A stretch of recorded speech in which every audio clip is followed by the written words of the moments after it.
You were talking about when apparent attack comes. And there are certain places in the world when war is happening. And the attack takes a very gross form. And it's like, I don't know if we can imagine, like your son is getting killed and your friends and, you know, in the hospital and the bombs. And so it's very, very apparent. Yeah. So how to keep staying in the heart in times like this when it's not only, everything is in the mind, you may say, but it's very... These things don't leave you how to, they push you in the heart. Yeah. They strip you down. You may think, you know, some people say, but these people, they're so poor. I mean, how can you be so poor and you're worshipping God? What has God done for you? Yesterday I was driving in the car, and I said, you know, I was lucky because God gave me poverty. Yeah? At that time, God gave me poverty. And through poverty, I learned a lot. So I met God in poverty, not in wealth. With wealth, I wouldn't meet Him, you know. I'd meet somebody else. I wouldn't have met God. I met God in poverty. You meet God in suffering and pain and things like that. Also, you meet. Because then it brings you to humility also. We can't estimate. You don't think anybody understands what's going on. Even the people who are doing these things, they don't know what's going on. Some force is driving like this. And war is always going on. Man is at war with himself. He doesn't need even an enemy. Man is at war with his own mind also. And when you say it takes a very gross form, I mean that it spills out outside. All this stored up, pent up rage and frustrations and alienation, he spits it out.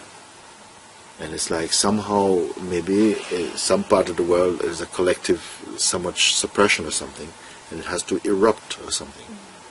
You can't explain where did it start, where did it come from. But it comes like this. Because you think, oh, you guys, you've had a bit of peace now relatively for the last 1 year and so on. I will just continue. No, but something is only they're cooking. You know? And it's like, you know, this peace, you say we're in peace, but you have the advantage. So it's not peace for me. And then some bloodletting is happening. Something has to happen. And you think we cannot separate these people and say these are the violent ones. The violence is in everybody. We are all taking it. We are all living in each other's pain, actually, whether you're conscious of it or not. You maybe not meet it in the bedroom, but you meet it out on the street, in the bus sitting next to the person. You're meeting it. We're all somehow in this matrix which is completely untraceable of where our feelings begin. It's all part of this human drama. And now we are feeling, we're so lucky we're here, and we are. Use this time well. Also, it may come a time when this place also erupts into violence. There are many places that you think, oh my God, they're paradises. Then they exploded. You know, you don't wish this, but a wise person understands that sometimes these things happen. You know, but you ask, how can, when you see relatives and your family and so on, your children, your parents, your friends and so on, you know, being torn apart by bombs and so on. These things have happened. And even now you can watch it even. We've seen it also, even, and, you know, it's not the same as being there, but if you have a sensitive heart, it is like being there to watch these things happen. You know? And don't even go up in your head. Go in your heart with it. It's like if somebody beats you up on the street, you know, don't try to explain. You know, just live in the medicine of that beating up. Because sometimes it strips down things and corrects things that you could never do by effort. Also, there are so many factors together there. It's hard to say what something exactly is. Because very easily is when judgment comes, you know. How well, to... judgment started. there. Before the fire comes, judgment is there. Judgment is there. And before the judgment, personhood is there. It's true, you know, because I can say something about the Holocaust, which happened quite a few decades. I mean, and there's a saying that they keep putting every year, saying "forgive, but don't forget." You know, and it's very strong. It's like you are being asked not to keep remembering. You know. Yeah, that's not a good thing. Some things you remember because it serves you to remember something. But don't make some anniversary out of remembering. Like I said, don't make anniversaries out of your pain. Because then something wants, justice. It's justice. And every time you get a hit, you start to call up the same old thing. Again, you see, they're still at it. And it's such a torture. And since you are born, you are seeing this in my country anyways. These things, you know. I was in a taxi in New York. Driving in New York with one guy, taxi driver, and this man, he really had some chip on his shoulder, really big time, because he was feeling that there were these Jews and the whites are totally here to totally make your life, hell every single day. It's okay, you're driving, And then she says, he's driving the car. The people are crossing the road without the traffic light. Sometimes they're running across the road and stuff. Hey, look, exactly. See this guy. See this guy. This guy. Some young guy walking around with his hat on his head. Him, like people like him. He saw me coming. He wants me to hit him. Okay. He wants me to hit him, so that I spend the rest of my life in jail. I don't use a lie. So I said, my God, it is so strong. It is so strong inside that you cannot even talk about it. Chance. It's like he doesn't want to hear. There's no space for anything contrary to your feeling. It's just so intense. Like he will see anything. It's like It's like I don't eat grapes. I don't eat them sort of grapes because they're black. I don't like it. Or I don't eat this thing because it's just I don't know if it's the first, second, third, or fourth stage of madness or what. But you can grow up with this kind of feeling inside you, and I cannot say I blame it on our culture. I don't know what it is. Some people have very intense feelings, and they're living in this feeling, and they take some strange joy from being the persecuted one.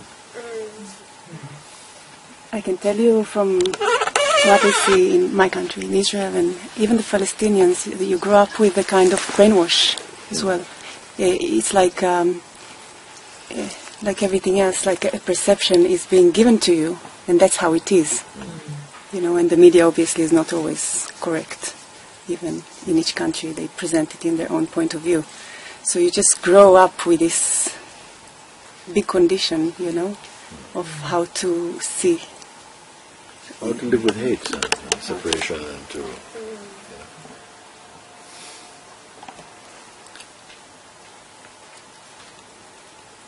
And yet, there are awakened beings in our country and in Palestine also. We have to find them, talk to them. How do you manage to be here and to be in the center of your heart?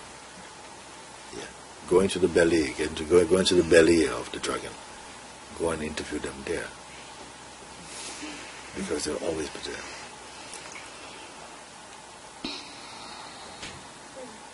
There are beings there.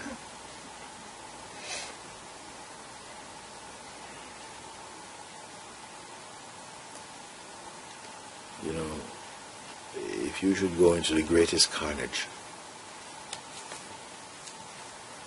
and many people are wounded and dying and they're dead and all that. If you had the eyes to see the angels arriving there, totally in total serenity, total love.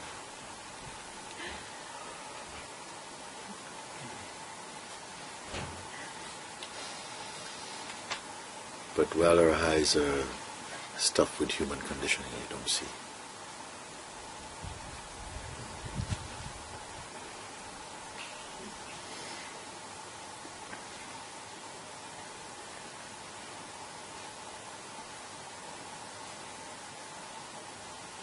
As well, you grow up with all these concepts, and then you go travel. And I've met quite a few people from Arabic countries that are considered to be Israelis' enemies, and no one's into it. No one's really. I mean, most of them are not even wanting this. You know. On the one-to-one level, on the street level, it's not where it's at. Also, it can be. We use it when we need to use it, whatever. But also, a lot of our suffering is directly and proportionately linked to the strength of our identity as being body-minds. Also, and we feel life is precious. That life is something you have. You know, you don't yet know that life is eternal. So that shapes the way that we meet life, why we're so anxious, we're so afraid and possessive.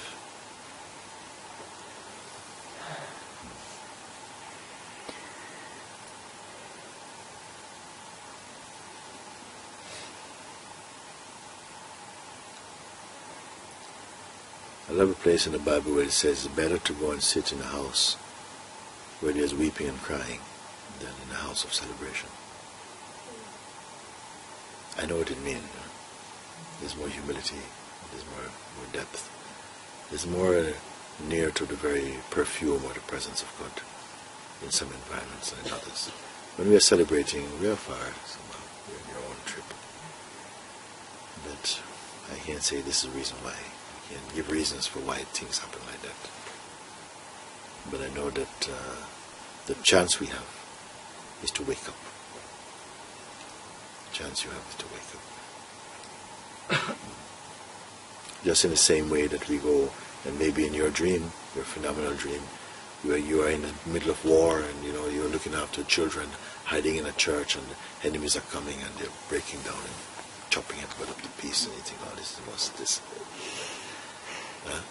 And you wake up from this dream and then somehow it clears in your mind. When I say that each day we wake up from the dream, but to be awakened, to be enlightened, means you must wake up from the waking state also. You have to wake up from the waking state, because you take the waking state also to be real in that sense. But these are not easy words for everybody, because we are very much in touch with life through our sensory perceptions and our conditioning and so on. And we want to defend this conditioning. We want to continue to perceive life through the eyes of our conditioning also. You see? This is a funny thing, because it's a conditioning that makes one suffer. Yeah. And strongly, especially these ones that we've been talking about now, and still there somehow one wants to preserve. It's an exchange, because you sometimes, yes, many conditioning makes you suffer, but it gives you a sense of belonging to something. You see? So you put something in, take something out. You see? Which bag do you have? And it's known, because you were born like this, so it's familiar maybe. Creates an identity. It's a great day when people begin to see that you are not your conditioning, and you are not your body-mind in that profound sense. At the moment it feels like we are profoundly our bodies, we are profoundly our conditioning. And our problems are profound problems that come from that state. This is why it is more urgent, I feel, that people partake in satsang in some way. But the world doesn't work like that. The whole world, the whole universe is a satsang. To be alive is a satsang. But the speed of that recognition, well, I don't know. What brought you here, you see? Out of millions and millions of people. Maybe your friends not here, your family not here, You have to put in a way you're here on behalf of them. You see? And don't hide your light, nor go to display your light. Just be yourself and be true. Because people come from all over. I'm not gone out calling them, please come here. But something, your own beingness came. Because somehow there's a ripeness inside you that is your chance for that, to go beyond all of this. Not to know what the next problem is going to be, but to put an end to the whole psychology of problems. And to see from divinity, to see from your own soul power. If you just live as a person, you cannot come to the end of problems. Even if you go and live on an island with everything you think you would want, you're still choosing death and destruction even. You just die in better clothes, that's all. But you have to somehow be willing to meet the life. When I say wherever you are, whatever your circumstances, right there is a door to your inmost being. It is so true. So we don't feel, oh yes, over there, when I get over there. No, it's right where you are. You're right where you are. And I cannot see any endeavor of in the human kingdom that is as important as this, as powerful as this, that brings you from a life of mortality into timelessness. And still it has no value. This for me is the real challenge. Wars, they have always been. And maybe for a long time still they will come. But freedom, let's talk about freedom.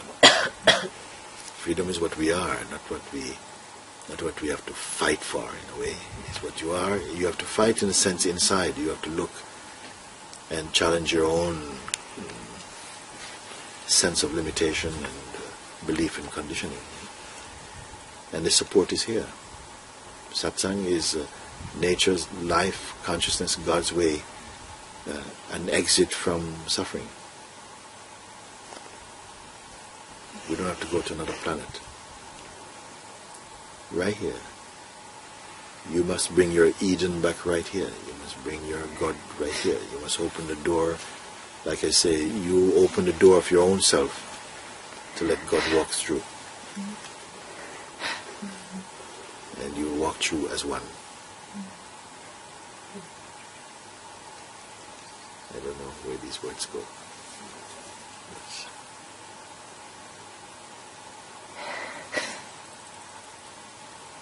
They would go everywhere now. When I say that you are the light of this world, I'm talking about you as a person. You have to drop that. You have to stop referring to yourself only personally. You are the light of consciousness, and also the witness of this light, and what it revealed. Then you must confirm that. And it is not so difficult, there's no distance away.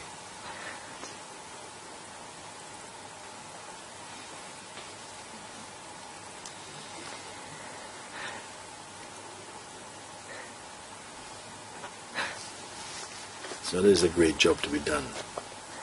It's just a seeing that has to somehow continue to open up, that removes somehow this deluded mind, or see through it.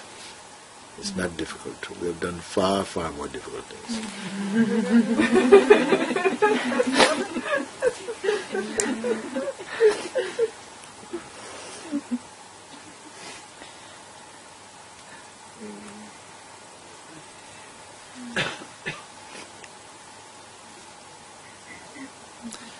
When the Jew go to sleep, and the Gentiles and the Christians and the Muslims and they all go to sleep, who are they? When the rich man and the poor man go to sleep, who are they? Where are their distinctions?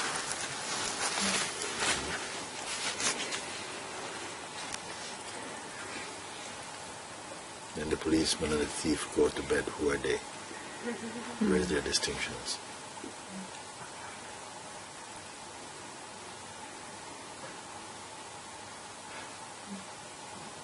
You have to find that place in your heart where everything is somehow neutralized into pure equanimity.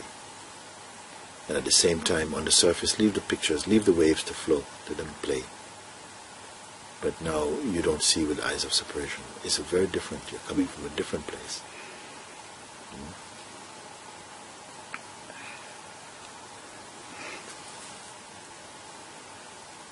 It takes a little time to get used to freedom.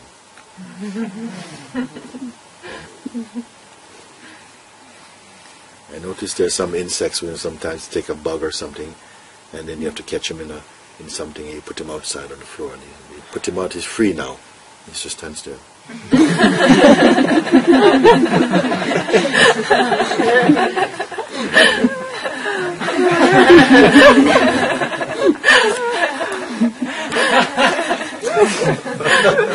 They don't just go straight away.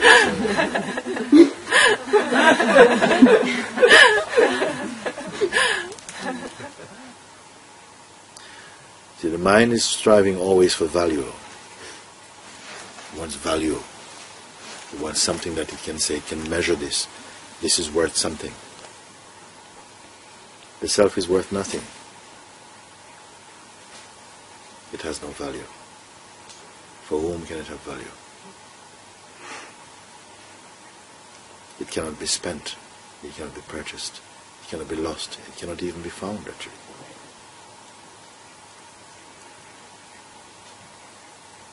Just in the dream, it creates this thing. I want you to see it so you can see and say, of course it is so. It is so. Not because I believe, but because I confirm it is so. What else can there be? Everything else is passing. Everything is passing. Some slowly, some fast. Something seems unmoving, but they are also passing. What witnesses the passing? And I tell you, in the state of the I am, in the state of the presence, of the knowingness, of the consciousness, everything relative to that, everything is passing. But even that also passes. In deep sleep, you have no conviction of the sense I am. And yet something is there to enjoy sleep. Don't give all these things to your head. Let them just find their place in you and settle down. That's all. Don't hold anything. Don't be a learner. Don't be an expert. Don't be anything.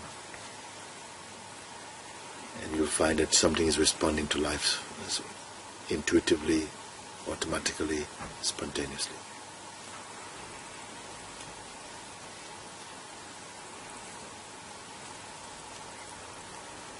The highest expression of life is spontaneity, in fact.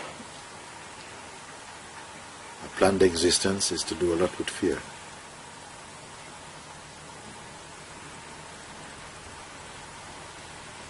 Be ready to leave at any moment, if that is a play that you must taste.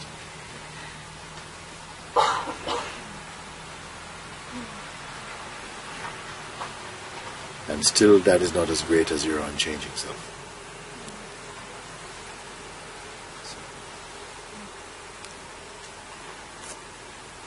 Don't want to give you more than you can take for the moment.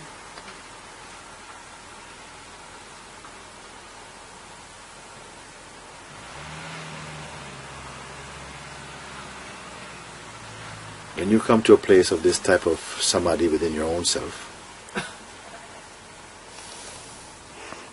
like I say, all the angels in your being are happy. They're happy. They're in tune. You're tuned up.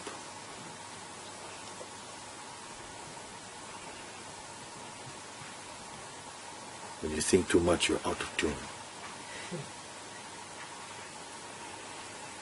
It is possible to think intensely within your silence, actually.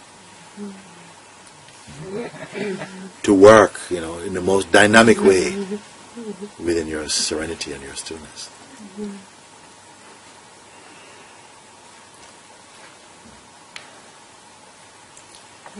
I gotta put some fish in the pot. Sorry, they were in satsang too also.